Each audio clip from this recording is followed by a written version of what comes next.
Olá, boa tarde. Bom, boa tarde. Estamos começando o quarto episódio, do projeto Ciência na Pandemia. É um projeto, para quem não conhece, do Colégio Estadual do Espírito Santo, onde nós trabalhamos de forma interdisciplinar, vários conteúdos relacionados a essa pandemia. O tema de hoje é a Covid-19, a virose que mudou o mundo. Então, a gente vai falar sobre o tratamento, as opções de tratamento para a Covid-19. A partir disso, nós vamos desenvolver com os alunos questões de biologia, física, química e matemática. Então, eu sou professora do Colégio Estadual, meu nome é Cecília Freitas Martins, sou professora de biologia. E a gente vai ter daqui a pouco a nossa convidada, que é a doutora Jossana Langsdorff Santana, que é médica e vai falar um pouco sobre o tratamento. Só um momento para a gente aguardar a entrada dela.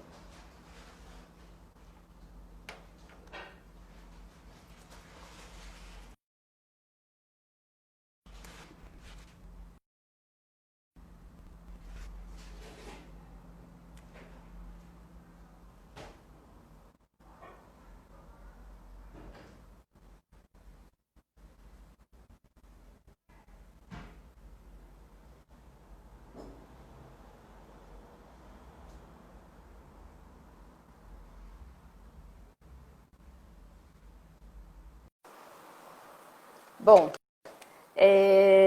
galera que tem interesse, a gente ainda vai fazer mais um último episódio, tá? Para finalizar esse nosso projeto. E o último episódio ele vai ser sobre os impactos psicológicos. Então acompanhem, se inscrevam no canal aí do Estadual, @estaduales, para poder acompanhar essa próxima oportunidade também. Oi, Jossana, boa tarde. Seja bem-vinda. Boa tarde. Tudo Então, bem? tudo bem.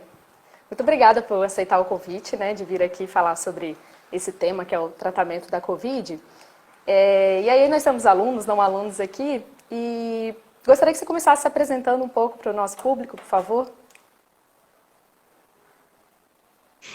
Bom, gente, boa tarde. Obrigada ao Estadual pelo convite de participar da live, e poder esclarecer algumas dúvidas aí com um pouco mais técnica. Eu sou médica pediatra, sou formada pela Multivix, me formei em 2017. Sou pediatra pela Unimed desde o início do ano, trabalho em vários hospitais aí.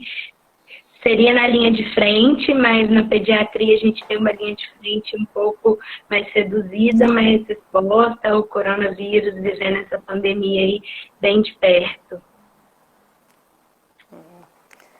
Muito bom.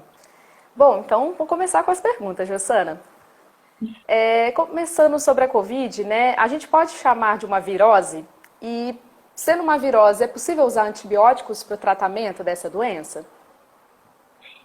Sim, é uma virose. A gente tem aquela ideia errada de que virose são sintomas de gripe, diarreia e vômito, mas toda doença que é causada por um vírus é considerada uma virose. Nós temos várias doenças no nosso meio conhecidas que são viroses, como a dengue, sarampo, HIV, herpes e várias outras doenças. Então, toda doença que é causada por um vírus é considerada uma virose. E os antibióticos não funcionam em cima dela. Os antibióticos são drogas que são criadas para ou matar ou inibir o crescimento das bactérias em específico, O primeiro antibiótico desenvolvido foi a penicilina, que surgiu em 1928. Na época foi uma revolução na medicina, porque se perdia muitos pacientes de infecção por bactéria, por uma causa tratável, mas o antibiótico ele não faz nenhum efeito em cima dos vírus. Nós temos algumas medicações antivirais para algumas doenças específicas, como o HIV, no mercado, mas nenhuma das drogas antivirais tiveram resultado no coronavírus. Puxa. Mas, em alguns casos, tem médicos que prescrevem a azitromicina, que é um antibiótico. Por que isso?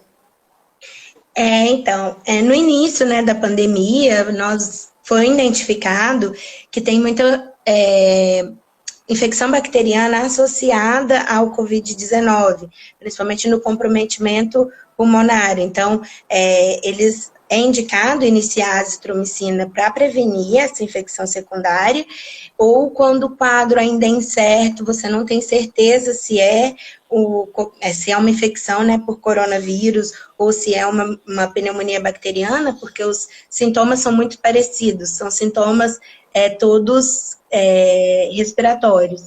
Então, quando você não tem certeza do diagnóstico, a gente inicia para poder ter uma certeza melhor do que se trata, se a gente está lidando com um vírus, que é o Covid-19, ou com uma pneumonia bacteriana.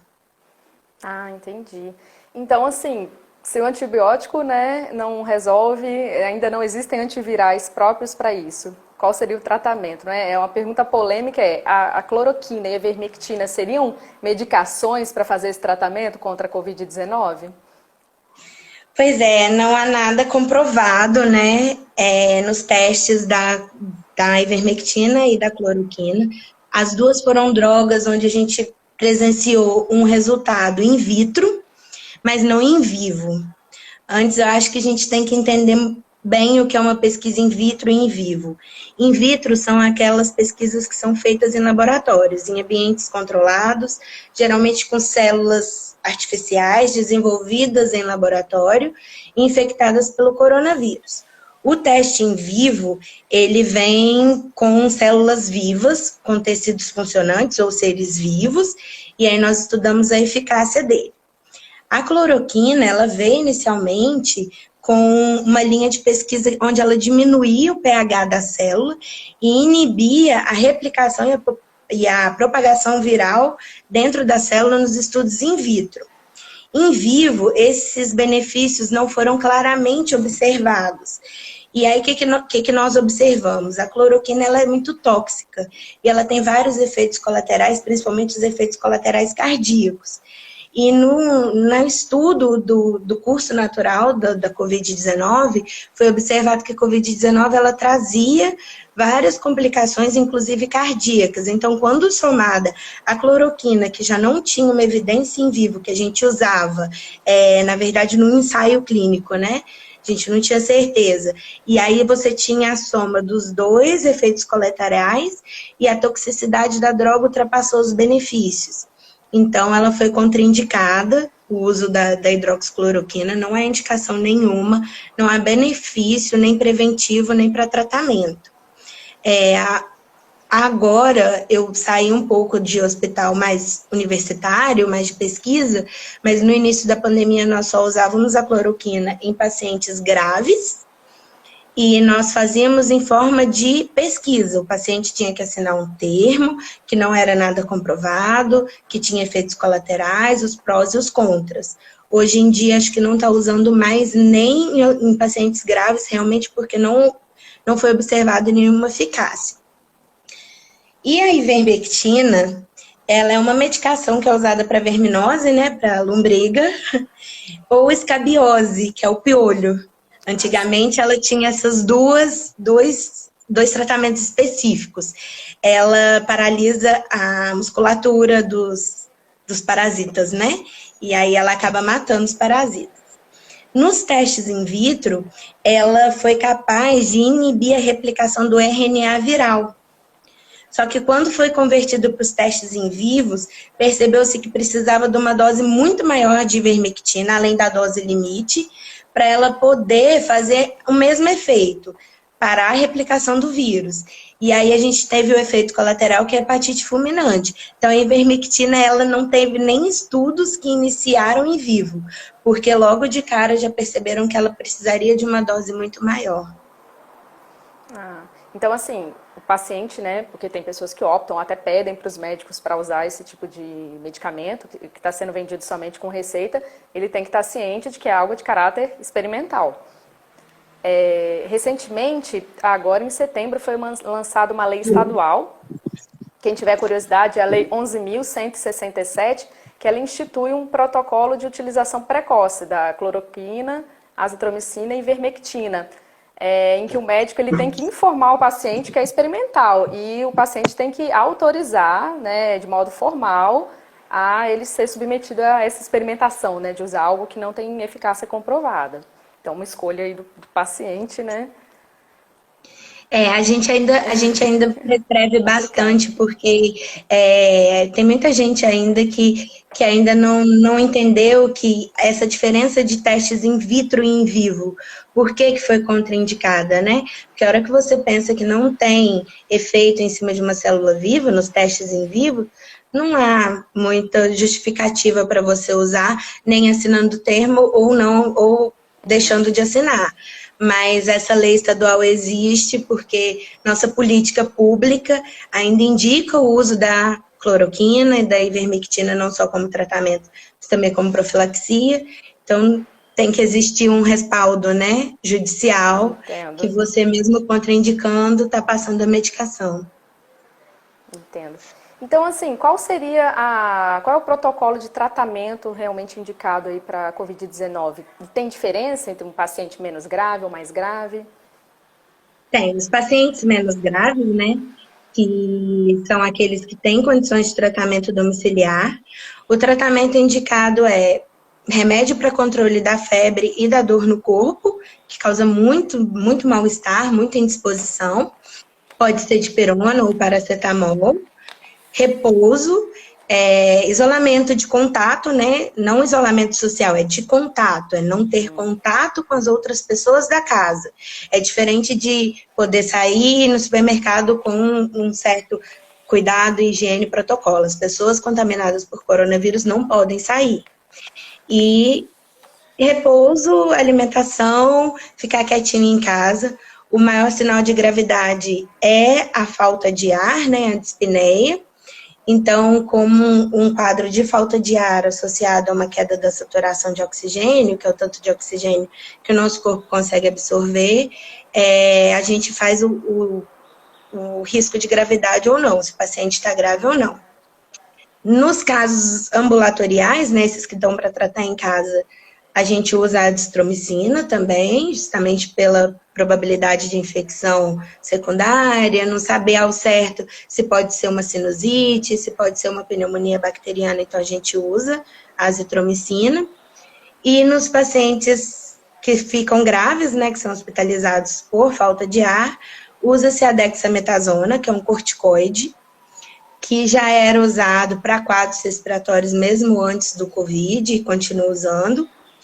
Os anticoagulantes, principalmente a heparina, desde que o paciente não tenha, né, contraindicação. Hoje a gente sabe que a Covid-19 é uma condição de hipercoagulabilidade. Em modo leigo, deixaria o sangue mais grosso.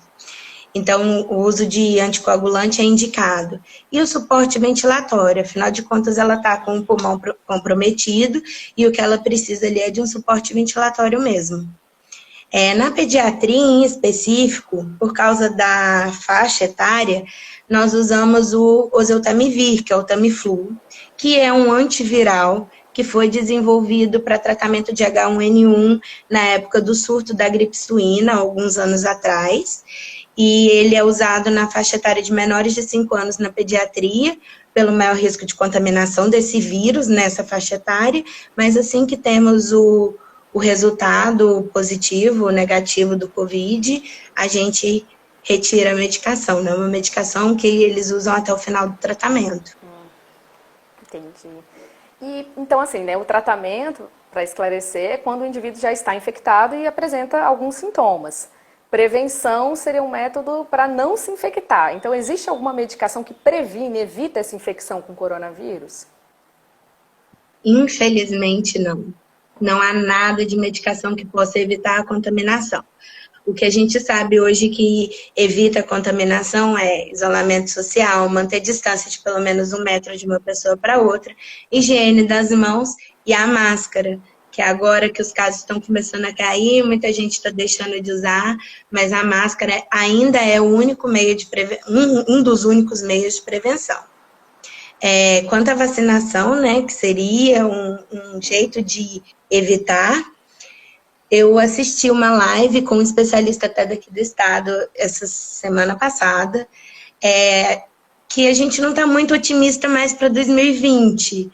Nós já estamos em setembro, os testes agora eles agarraram um pouquinho, Então, a gente está mais otimista para 2021. Esperamos aí que para o início de 2021 nós já temos uma vacina para ser usada, mas por enquanto ainda nada. Atualmente tem 2 vacinas, né, sendo desenvolvidas. Uma chinesa, que está todo mundo com medo porque é chinesa, e eu não entendo isso, é de um laboratório chinês conhecido, antigo, renomado, que já produz vacina há anos, já exporta vacina há anos. Inclusive, a gente importa vacina desse laboratório já há muito tempo. E temos uma que estava mais avançada, que é uma vacina inglesa, que é a de Oxford.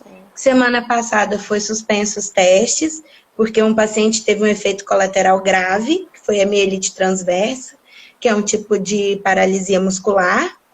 Então, os testes foram interrompidos, mas eu já fiquei sabendo que os testes estão para retornar essa semana, e os testes ficariam suspensos até eles identificarem se foi efeito da vacina ou se o paciente já apresentaria esse quadro e só foi somado. Quando a gente inicia um estudo experimental, tudo que todos os participantes apresentarem durante esse estudo é considerado um efeito colateral. Por exemplo, se o paciente se suicida, o suicídio pode ser considerado um efeito colateral. Então, até que seja separado, foi porque ele tomou a vacina que ele teve mielite ou foi porque ele já iria apresentar, os testes ficam suspensos. Entendi. Então, até aparecer essa vacina que todos queremos, a prevenção é continuar com higiene das mãos, uso de máscara, distanciamento, né? Entendo. Com certeza, o único meio. É o único meio. Bom, na escola, né, é um ambiente onde a gente tem muita disseminação de viroses, né, entre alunos e até professores, e principalmente nas crianças. No estadual, eu lembro que há 1 ou 2 anos atrás, a gente teve um episódio que hoje em dia a gente acha engraçado, porque foi tipo um surto de cachumba. A gente teve quase 10 alunos em uma única turma com cachumba. Tiveram que ser afastados para atestado médico e mais outros alunos pontuais, né, em outras turmas. E isso preocupa, porque assim, como pediatra e médica, né, qual é a sua opinião sobre assim, o retorno das aulas presenciais e uma possível a disseminação da Covid-19, né, não só na escola, mas além dela? Bem, né, a volta às aulas esse mês tem sido um assunto bem polêmico. Quem defende a volta às aulas debate muito sobre o bem-estar mental, né, das crianças, dos adolescentes, e no papel da escola como um ambiente, além de aprendizado, um ambiente social, onde as crianças socializam uma com as outras. Então, quem defende a volta às aulas está indo mais para esse lado. Eu, pessoalmente, acho que a volta às aulas vai vir coincidindo com uma nova onda, um novo pico. O ambiente ideal para que as aulas retornem não é realidade de todas as escolas, principalmente quando a gente fala de uma escola pública, igual estadual, onde tem muitos alunos, muita gente, o controle fica complicado, porque o que seria um ambiente ideal? Um ambiente onde tivesse álcool 70 em vários pontos espalhados, onde no banheiro tivesse sabão e papel toalha, não pode ser toalha de pano, onde os ambientes fossem desinfectados a cada turno, porque se você muda de turno e muda de pessoas, você tem que desinfectar o ambiente, os intervalos teriam que ser em horários diferentes, cada turma ter um intervalo num horário, e além de ser contraindicado, esportes, educação física, jogos e qualquer outra confraternização, trabalhos em grupos e tudo mais. Nós sabemos que em escolas muito grandes é difícil ter esse controle, e ainda mais difícil quando a gente fala de crianças pequenas, porque as crianças pequenas, elas não têm muita noção de higiene pessoal. Elas tossem, trocam brinquedos, trocam comida, e a gente não tem como controlar isso. Não temos hoje profissionais dentro da escola para vigiar essas crianças a todo tempo. A gente, enquanto pediatra, está recomendando que aquelas crianças que têm algum problema de saúde, como por exemplo asma, não volte para a escola. Fique em casa e continue tendo as aulas online, por ensino remoto, e se possível, todo mundo fazer a mesma coisa, porque a gente está esperando aí com a volta às aulas uma onda de reinfecção, né? De novos casos, de novas infecções. No caso, as crianças e jovens, eles sempre são assintomáticos? Não, as crianças e os jovens, eles são mais poupados da forma mais grave da doença. Geralmente, ou eles são assintomáticos, ou eles têm sintomas leves. Dor no corpo, dor de cabeça, nariz escorrendo, febre. Eles não chegam à gravidade, né? Que é um comprometimento muito grande do pulmão e a dificuldade de respiração.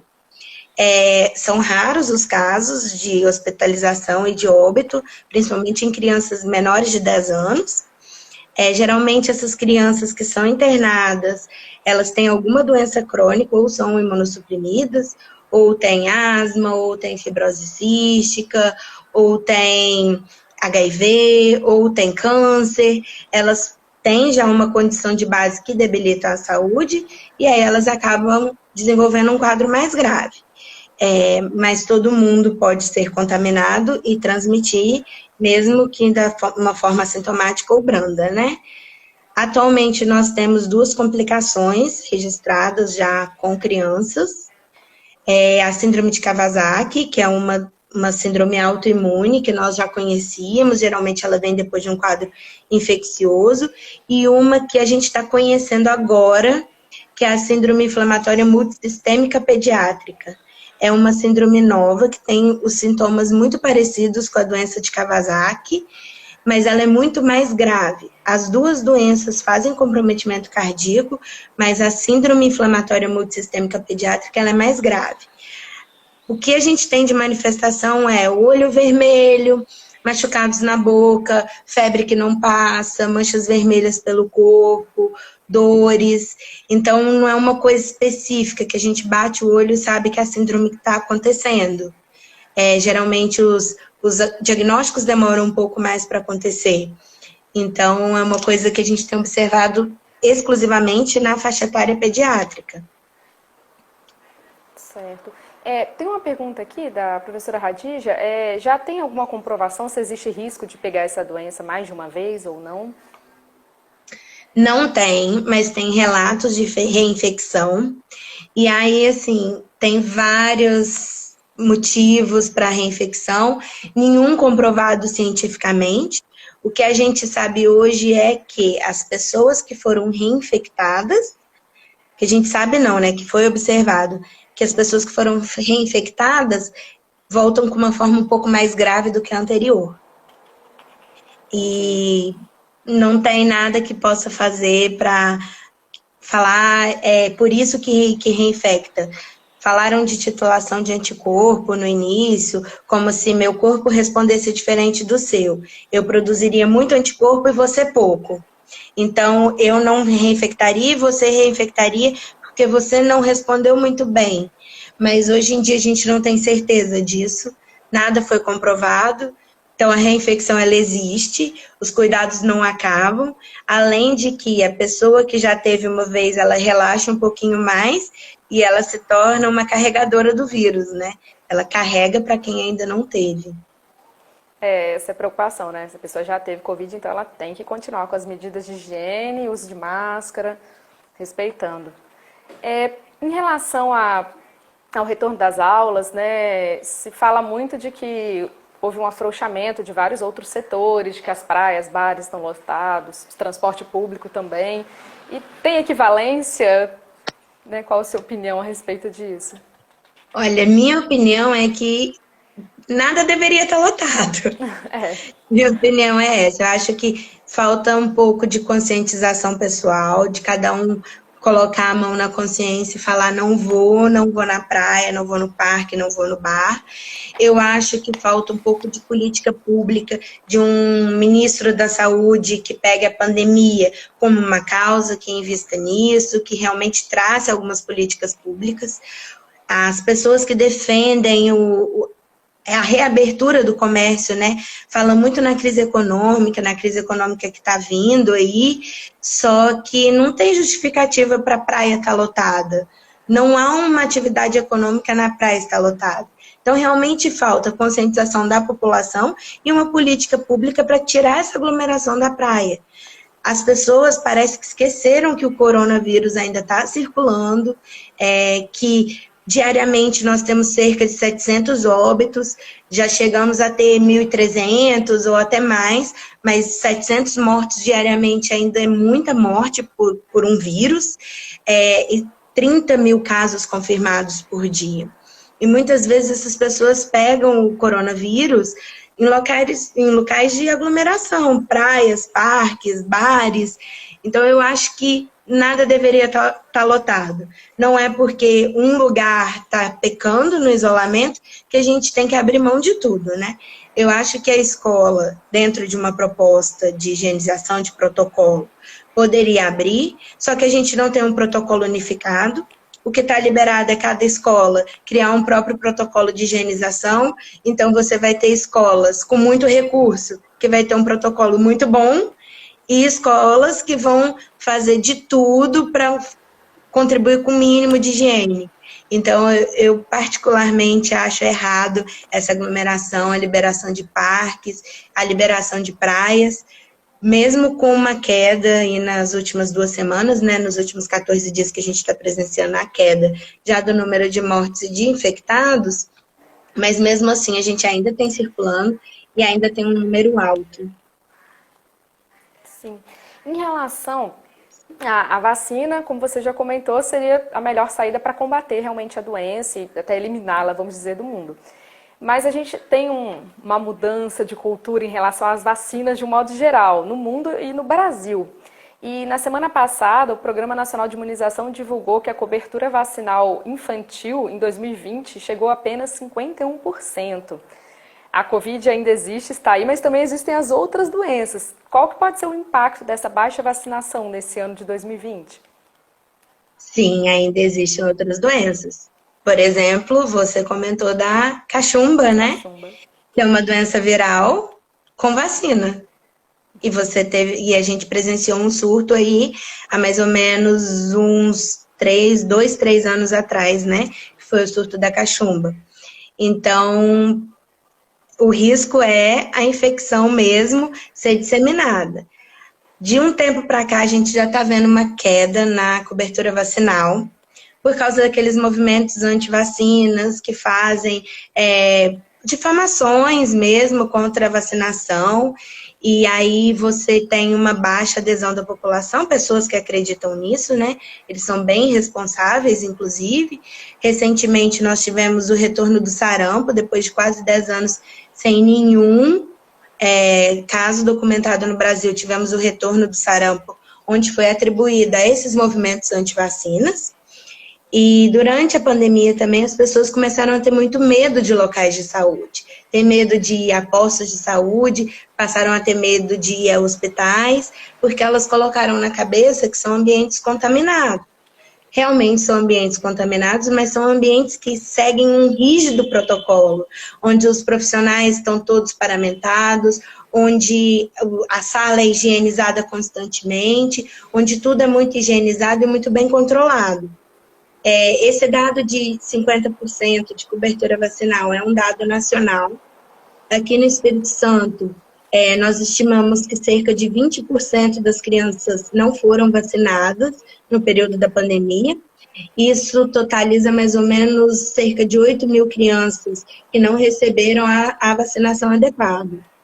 A vacinação que foi menos procurada, a que teve pior adesão, foi a da poliomielite, que é uma doença erradicada já, também é uma doença causada por vírus. Então, para vocês verem que esses vírus já estão aí rodando na nossa vida há anos, e eles estão perigosos, e a gente não gostaria, né, que voltasse os casos de poliomielite, porque é uma doença grave. Então, levem as crianças para vacinar, olhe o cartão de vacina, se estiver faltando vacina, vai vacinar. Tem outras doenças que também estão aí circulando, que são evitadas por vacina. Não adianta a gente querer muita vacina do coronavírus, sendo que a gente não vacina nem para meningite, que é uma doença que está no posto, para rubéola, para cachumba, não vale a pena. E a vacina, por exemplo, contra a poliomielite, no Brasil essa doença foi erradicada, mas vários países vizinhos ao Brasil ainda têm essa doença. Então, assim, tem risco da criança aqui que não foi vacinada ter o contato com o vírus e aí se infectar. Em relação ao coronavírus, ele é um vírus muito transmissível, tanto que ele se espalhou pelo mundo inteiro, né, causando uma pandemia. Por que ele tem essa característica e nem toda doença viral é assim? Bem, primeiro o coronavírus, né? Ele tem um contato muito amplo, ele tem uma disseminação muito ampla. Ele mora nos tratos respiratórios, né? Tanto superior quanto inferior. Muito na boca e no nariz. Então, quando a pessoa fala, tosse, espirra, canta, ela libera o vírus e o vírus se deposita tanto em outras pessoas quanto em inúmeras superfícies, né? Eles se depositam no primeiro lugar que ele acha para pousar, entre aspas. E a disseminação ela é feita por 3 vias: contato direto, indireto ou próximo. Contato direto seria pessoa a pessoa. O contato indireto seria tocando superfícies, mesmo que não tenha ninguém na sala, mas se teve alguém que portasse o vírus antes de você, você chegasse, você poderia pegar por superfícies. Ou no contato próximo, que é aquelas pessoas que não estão intimamente se tocando, mas estão conversando próximo uma à outra sem máscara e acaba tendo contato indireto uma com a outra, mesmo sem se tocar. As secreções respiratórias, né, que são expelidas, elas se depositam nas superfícies, dependendo do material, por horas. Por exemplo, ela sobrevive 72 horas em superfície de plástico e 24 horas em superfície de papelão. A pessoa, ela pode ter sido contaminada e não saber que está contaminada.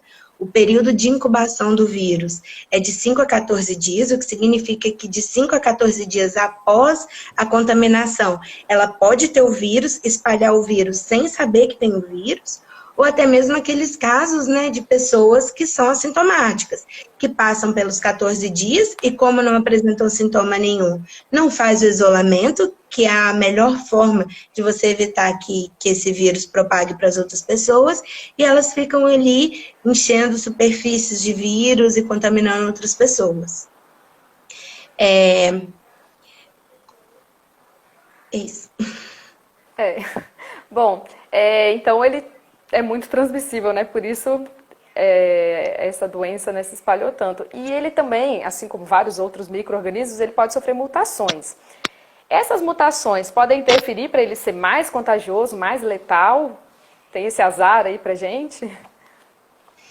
Pode ser que sim ou pode ser que não. É como se fosse uma roleta russa, né? Na verdade, o coronavírus ele é um vírus que já existia e o Covid-19 é uma mutação. Sim. Então, pode ser tanto para o bem quanto para o mal.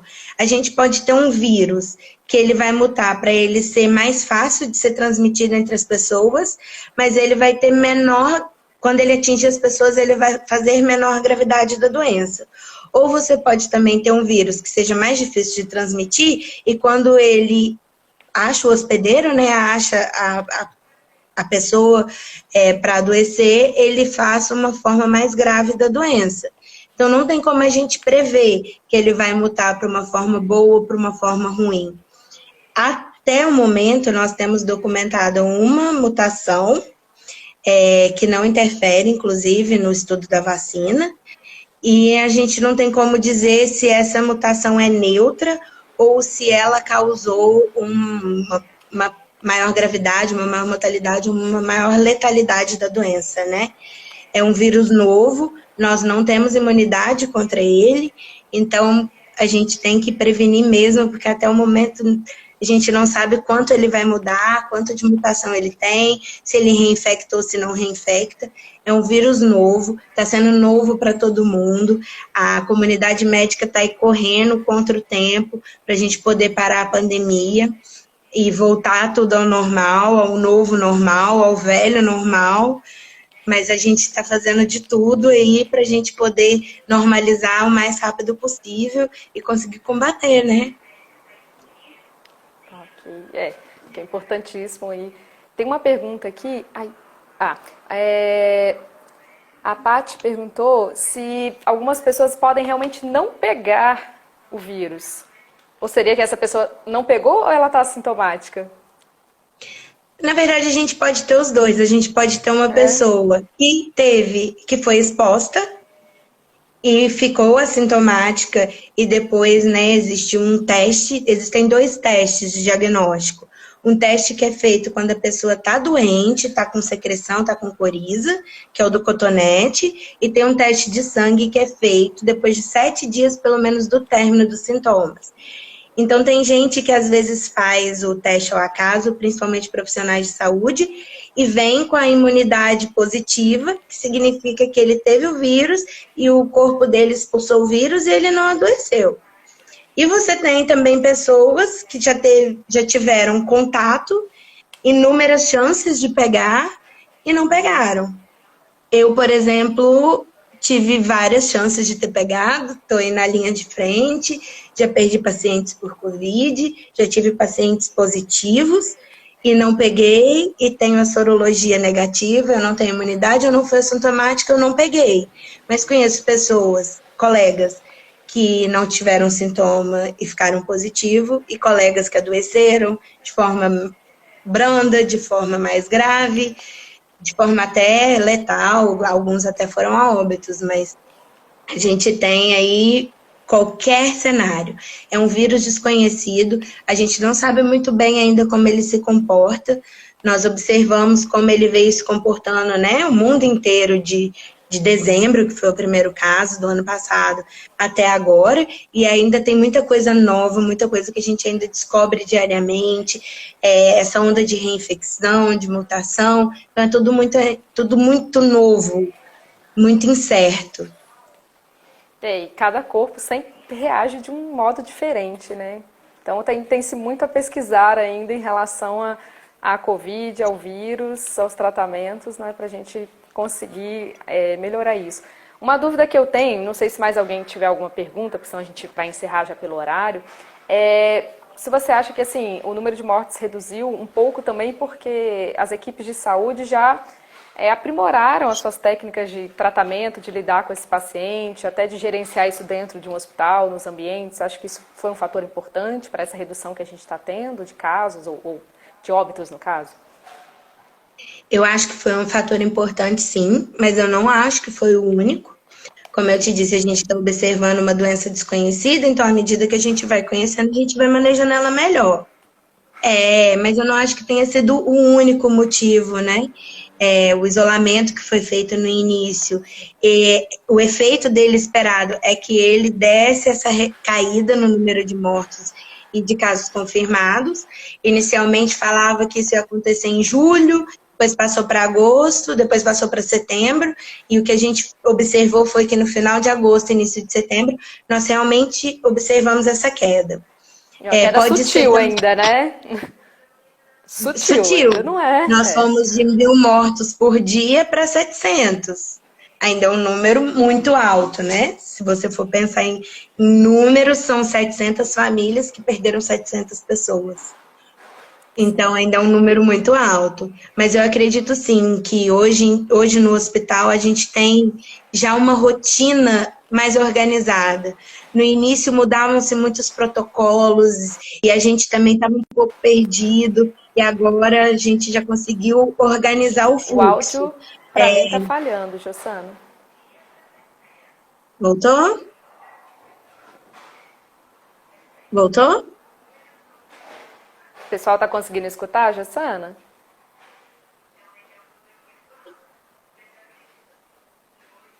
Pode ser aqui o problema, não sei. Não sei. Se falhar de novo, a gente vê aqui. Então, assim, eu acho que o ambiente hospitalar ele está mais preparado agora. E as pessoas também estão mais conscientizadas, né? Elas já embutiram na vida sair de máscara, levar a máscara quando for sair, chegar, tomar banho e trocar a roupa e passar álcool em gel toda hora. Então, na verdade, isso é uma mudança de comportamento que a gente fez de tudo para ter lá no início e estamos vendo o reflexo agora.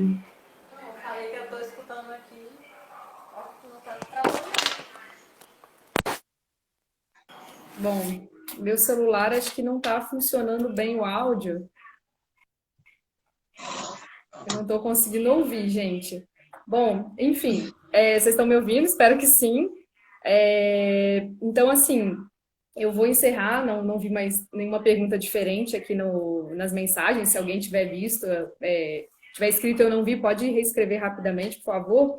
E é importante, então, a gente enfatizar como que a ciência é importante, né, nessa questão do combate, de desenvolver esses protocolos, desenvolver a pesquisa para descobrir as melhores formas de tratamento, de diagnóstico também, que mudaram, foram vários testes propostos, avaliados, alguns foram descartados por não ter uma segurança, uma eficiência muito grande, outros foram mantidos ou aprimorados, e é muito importante para a gente, né, conseguir cuidar da saúde humana e assim reduzir a ocorrência dessas doenças, né, quem sabe a gente eliminar também. Eu quero agradecer a Jossana, muito obrigada mesmo, agradecer a todo mundo também que acompanhou aqui. E a gente finaliza aqui então a nossa apresentação. Muito obrigada. E se você quiser falar alguma coisa para finalizar. Quero agradecer vocês pelo convite, né? Enfatizar que a ciência é importantíssima, principalmente no combate, na prevenção, em tudo. Nós somos movidos por ciência. Eu falei com vocês que o primeiro antibiótico a ser sintetizado, né, foi a penicilina em 1928. Então, nós já fazíamos ciência em 1928, antes disso. Espero que continuemos fazendo ciência para poder mudar as coisas que a gente pode mudar. Não temos vacina, não temos medicação, não temos como evitar. Até o momento que a gente pode fazer é ficar em casa, higienizar as mãos e usar máscara sempre. Não é necessário ir na praia, não é necessário ir para o parque, vai todo mundo sobreviver. Se você deixar para ir lá em janeiro, quando chegar a vacina, a praia não vai sair do lugar, ela não vai estar diferente. Procure sair de casa somente para fazer atividades essenciais, que você não pode fazer de dentro de casa, mesmo com a queda dos números, a gente ainda tem o vírus circulando, a pandemia não acabou, o coronavírus não sumiu, a gente não tem nada para fazer para evitar, então conscientização, muita conscientização. Vamos enfrentar aí uma volta às aulas, né, principalmente vocês na escola, tem que ter o maior cuidado possível e impossível. Os alunos que estão aí ouvindo têm que saber que vai partir deles, a proteção vai partir deles, que se eles não se protegerem, vira uma reação em cadeia. Adoece eles, adoece o colega da mesa ao lado, o professor, a mãe, a avó, e aí nós geramos uma segunda onda e não é isso que a gente espera, né? Não é isso que a gente quer que aconteça. Tá bom, Jossana. Então, muito obrigada, gente. Obrigada por todo mundo. Acompanhem o canal aqui do Estadual, tá bom? Porque a gente ainda tem mais um episódio que vai falar sobre a questão do impacto psicológico dessa pandemia, desse distanciamento social, e será nas próximas semanas. Então, muito obrigada a todo mundo. Até o próximo, gente. Obrigada, gente. Boa tarde. Tchau.